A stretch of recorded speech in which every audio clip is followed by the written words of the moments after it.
kembali bersama kami di Edelman Show. Langsung kita masuk ke dialog lagi ke Mas Abdul, Mas Abdullah. Mungkin kita masuk ke masalah dana UPS yang bermasalahkan oleh Ahok.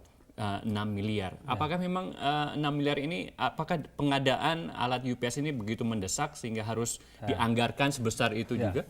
Nah, ini yang menjadi poin persoalan penting juga dalam polemik anggaran DKI 2015 ini, dan menjadi misal di dalam total anggaran 12,1 triliun itu salah satu unit cost yang disebutkan pengadaan bermasalah ini adalah UPS. Karena kenapa bermasalah? Berapa sekolah misal konfirmasi sebenarnya dari yang dilakukan, ada berapa sejumlah sekolah sebenarnya belum terlalu membutuhkan UPS.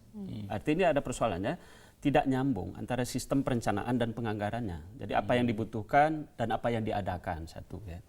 Nah, kedua, ICW juga melakukan analisis atas anggaran sebelumnya. Misal 2014 kami menemukan di Subdin Pendidikan juga ada program ini. Jadi bukan hanya di anggaran APBD 2015 saja ada UPS ini. Di anggaran APBD 2014 sudah ada.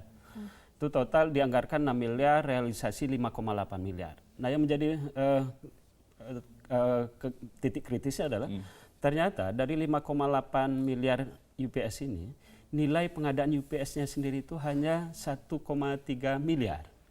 Dari 5,8 tadi, justru yang lebih mahal pembuatan instalasi jaringannya sampai 3 miliar. Nah, saya kira ini jaringan semacam apa itu yang kami nilai, kan apakah kita akan buat satu sistem pembangkit listrik mini ya, yang kemudian sementara ini objeknya cuma satu sekolah.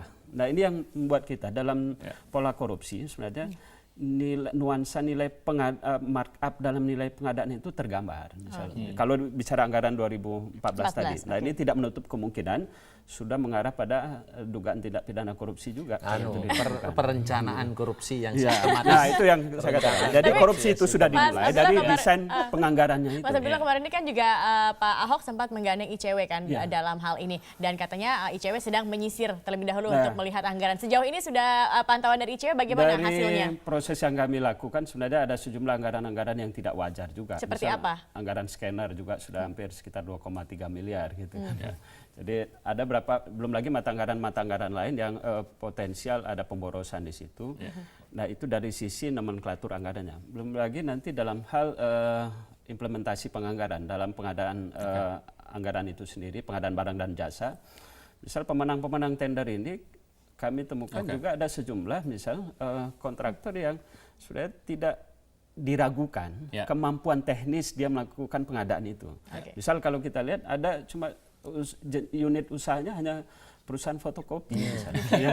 Artinya memang sudah terlihat juga kalau ya. Kalau dilacak alamatnya ini kan, terus kita lihat rumah kontrakan biasa gitu kan, yang bukan kemudian secara kemampuan teknis dia punya kapasitas untuk pengadaan misal UPS. Nah, untuk menyelesaikan kisru ini sebenarnya Kemendagri juga sudah turun tangan ya. Mereka memediasi ya kemarin pertemuan dengan Pemprov dan juga dengan DPRD. Hari ini keduanya akan dipertemukan.